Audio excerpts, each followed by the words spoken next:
In our last episode, Geppetto used the wood of a magical maple tree to carve a violin for Pinocchio. The violin proved as wonderful as the wood from which it came, granting the wishes of any who played it, as long as he did so for the good of others. Pinocchio played it for Princess Penelope, and so delighted was she that for the first time in memory she laughed. The curse of silence was lifted from her. Don't go. Oh. The butterflies have all flown off. Can you make any more of them? Sure, Princess. Just watch.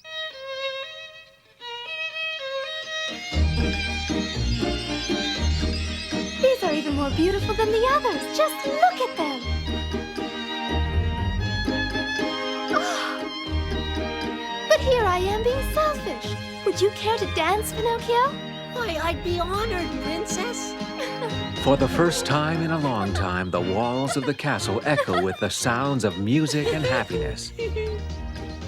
But not everyone in the kingdom is overjoyed with this turn of events. There are those who fear this strange violin and its magical powers. One of these is Princess Penelope's father, the king. Gentlemen, as you are my counselors, I expect you to advise me as to how we should deal with this Pinocchio fellow and his violin. It seems to me the answer is simple, Your Majesty. Think what our army and navy could do with the weapons this violin can produce. Make him play it. Your idea has some merit, General Zool, but we mustn't forget the gratitude we owe him. He did cure my daughter of her affliction, after all. I don't think we should force him to do anything he... Make him play it and chop off his head if he won't. Calm down. Just because you're Minister of War, there's no need to get violent.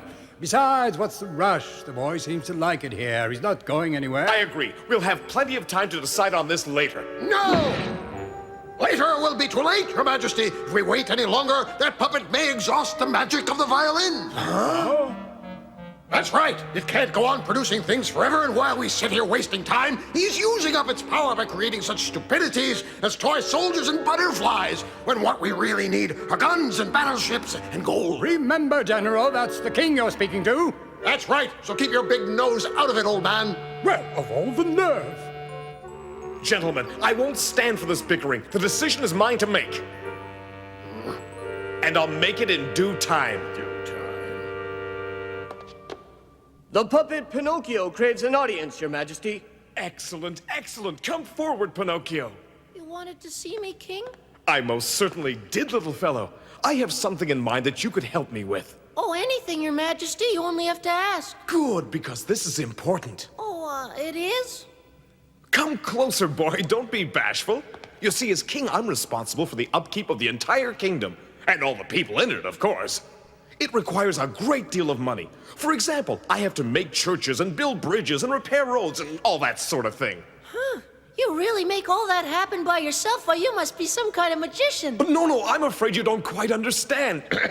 I have to pay out of my treasury to make these things happen. They all cost money. They're very expensive. Now, if you could play your violin and bring me a lot of gold, I could pay for all these things and everybody would be happy. No, I'm afraid I couldn't do that. I'm sorry. Oh, I'm sure you could if you put your mind to it. I'm not supposed to ever use the violin for things like that. I made a solemn promise to the maple tree.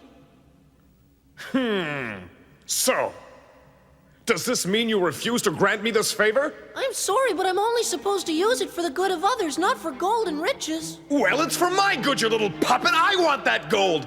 Do you know what happens to those who disobey me? No. Ah! You will play your violin and fill my coffers with gold. I can't. Now, for the last time, you will do as I ask or you will pay with your life. Okay. Excellent. Enough. Much better. A young fellow like you should learn to be obedient to his elders. Now, let's hear that violin of yours.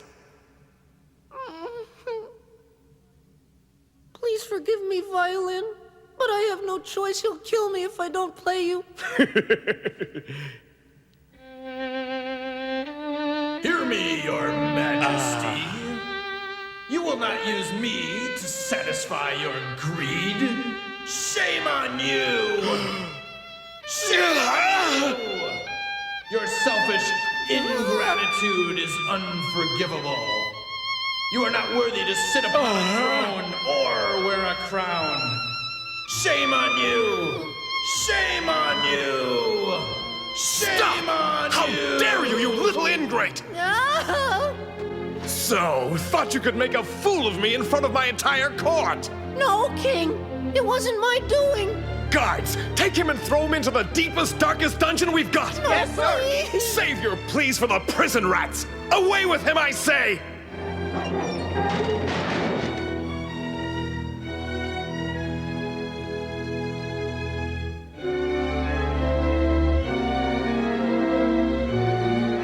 Don't speak to me of forgiveness. What he did is unforgivable. He'll remain in that dungeon for the rest of his life. Oh, Father, please! Have you forgotten that I found my voice again because of him? Silence, daughter. I'll hear no more about it. Ladies, take your mistress away. Come, my lady. What's happened to you, Father? There's been a terrible change in you. She's right. I'm a different man than I was before. All because of this. There's been nothing but trouble since that thing came into the castle. What if there are more of these wretched violins spread throughout the kingdom? All of them singing songs that mock me. That would be terribly bad for discipline, sire. Oh, search the kingdom. Find the man responsible for making this accursed instrument and bring him here. Once, Your Majesty. There must be some mistake. I've done nothing. The king doesn't make mistakes. Welcome to your new home, old man. Is it you, Father? Pinocchio. Oh, Father. But what's happened? Why have they put you here? I don't understand it at all. They say it was because I made that violin of yours. Do you know anything about this, Pinocchio? Oh, Father, it's all my fault. Having failed to obtain more guns and ships from the magic violin, General Zool has decided to use the weapons already at his command to get even.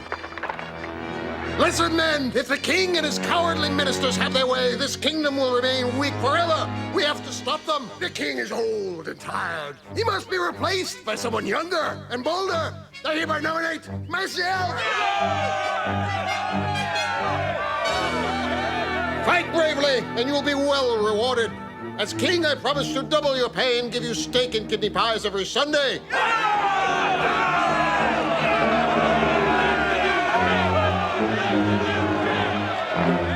Oh, dear. I had no idea when I made it that violin would possess such wonderful powers. We could use some of that violin's wonderful powers right now, couldn't we, Father?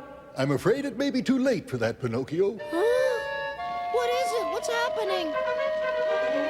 Their eyes follow the column of smoke to the courtyard below, where a frightful scene is unfolding. Oh, no! We gotta stop him! No, Father, you can't burn it. It doesn't belong to you. Penelope. Please, Mother, stop him. Don't let him do it. If I can't use it, then no one will. No! Huh? Your Majesty! General Zool's attacking the castle! The general's attacking? Why, that traitor!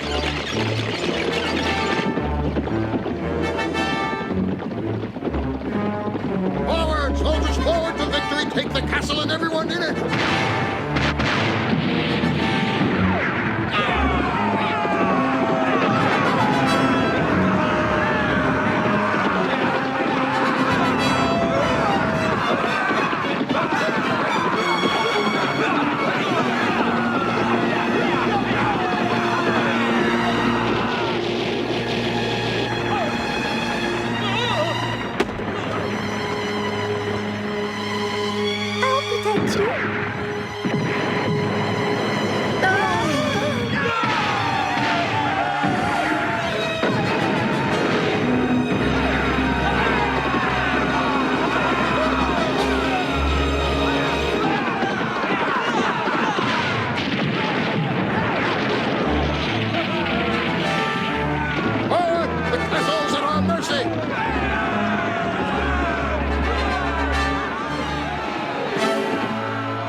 And take them prisoner!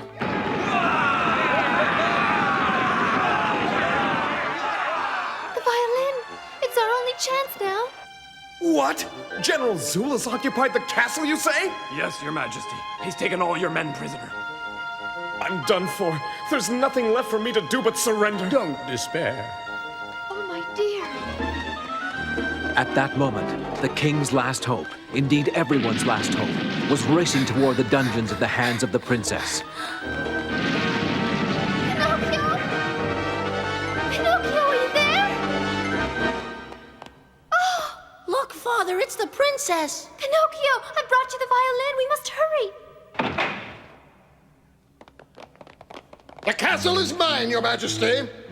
Stay back! You've no right barging into the throne room. I warn you, keep away from the king. I'm the king now, old man. Leave him alone! If I were you, I'd be a little more concerned about myself, Your Majesty.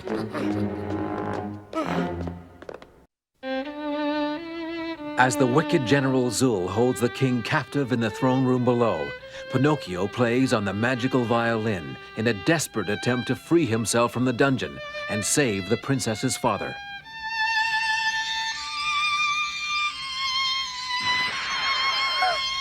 Huh? Why, I've never seen anything like it. What a wonderful violin. And to think that I made it myself. It worked. Amazing. Oh, Pinocchio, are you all right?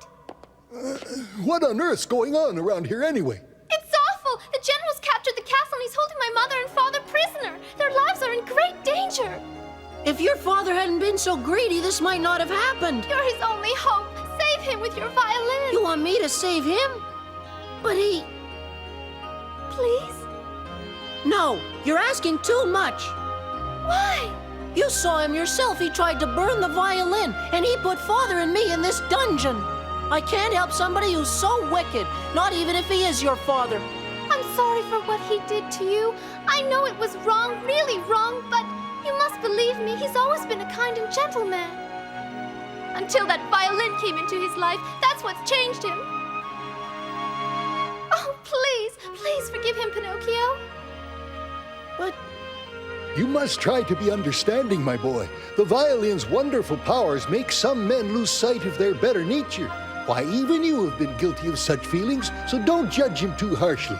If what she says about her father is true, he's a good man at heart, and it's up to us to give him a second chance. Now, enough wasting time. You know what I'm here for. Give me the violin. Where is it? I'm afraid that I burned the violin, General. Stop playing games with me. You really expect me to believe that? Tell me the truth, or I swear it's the last lie you'll ever tell. I'm telling you, I burned it. Nothing remains of it but cinder. Well, I'll make a search of this castle from top to bottom, and if I should find that violin, I'll be very upset. Huh? Huh? oh, What the devil's going on here? Huh?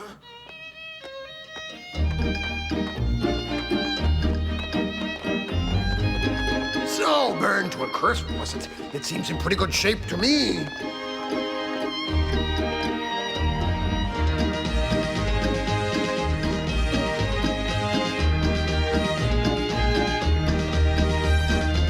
What should I do about Pinocchio? Oh, nothing at all. Let him keep on playing. I like the sound of that tune.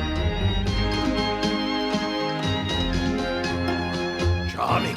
You're playing a song in honor of my victory. Is that it, little fellow? Uh-huh. Excellent. Now do for me what you wouldn't do for the king. Play a tune that will summon up enough gold to fill his chamber. Then I just may be grateful enough to let you live, my friend. please grant me this one last wish.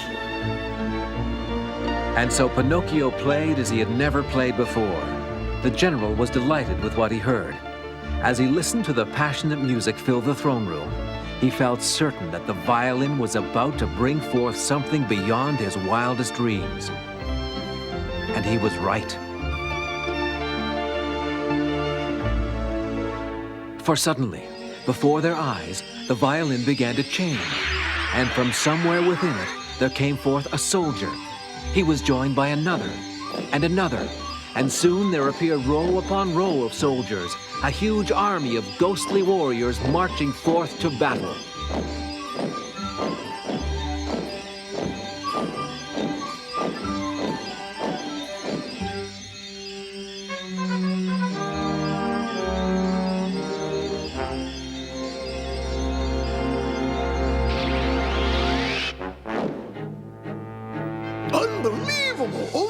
soldiers for me. This is even better than gold.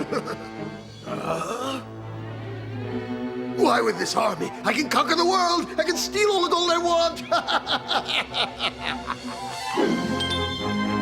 Now, hold on. Forward! Attack the general! Throw him and his men out of the castle at once! Why, you must be mad. Forward, men!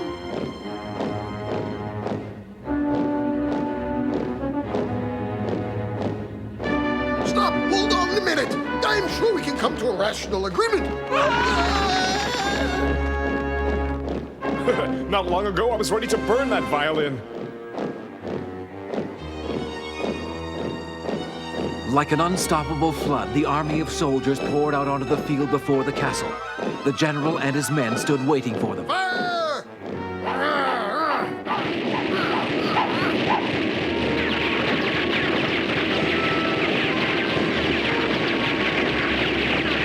It's hopeless! Our bullets are just bouncing off them! You cringing cows!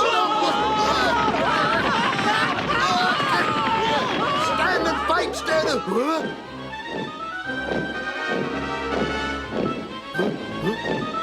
Uh-oh. Yeah! You haven't seen the last of me!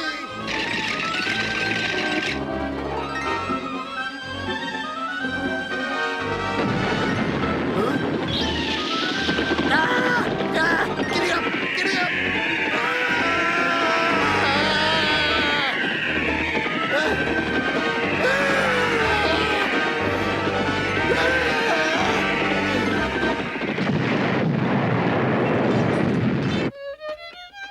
Oh, it's so nice to hear that violin played for no other reason than just to make music.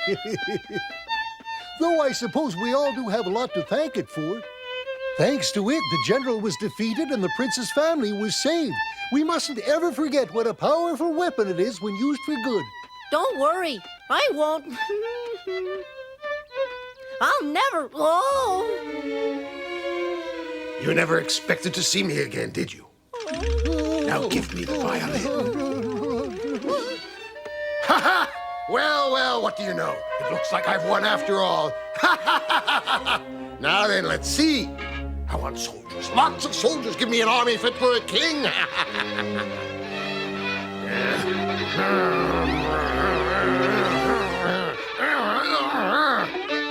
Oh, stop it! You're breaking it!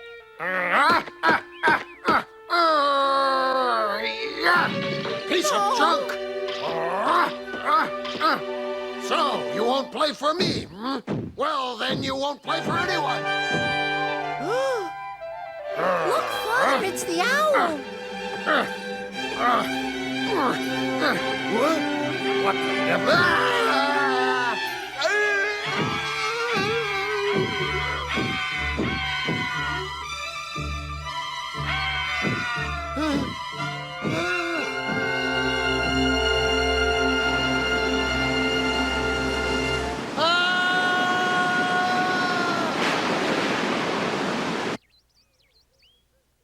Well, I've done the best I could with it. Why don't you try playing a little something on it? The poor thing. My poor little violin. Let's see if you're better now. Pinocchio, thank your father for putting me back together, and thank you for showing me so much of your world. Quite a lot has happened to all of us since your father fashioned me from the wood of the maple tree. But now I'm tired, my powers are nearly spent, and I wish to go home again. Build a fire, Pinocchio, and place me in the flames, so that my ashes may be returned to the heart of the maple tree from whence they came. Will you do this for me?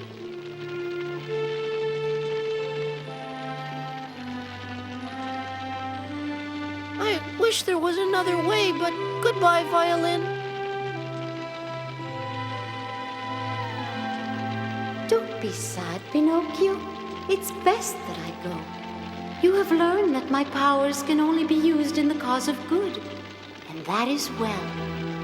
But there are others in your world that will never understand this, and for them I will always be a terrible temptation. I'm going now, but I will be with you always. Until we meet again, my friend.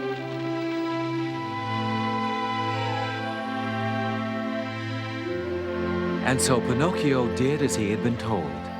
Once the embers had cooled, he gathered up all the ashes of the violin and carried them to where the shattered trunk of the old maple tree still stood. His heart full of sadness, he poured the ashes into the tree, restoring them whence they came. It was like saying goodbye to a friend. Father, something's happening. Why, it's sprouting a bud. You see, Pinocchio, the spirit of the maple tree is immortal. It never really dies. Just imagine in another 1,000 years or so. Of course, by that time, this tiny bud will be a maple tree, just as big and wonderful as the old one. Isn't that right? And then we'll come back and make a new violin, huh? Oh, well, if we don't, I'm sure someone will.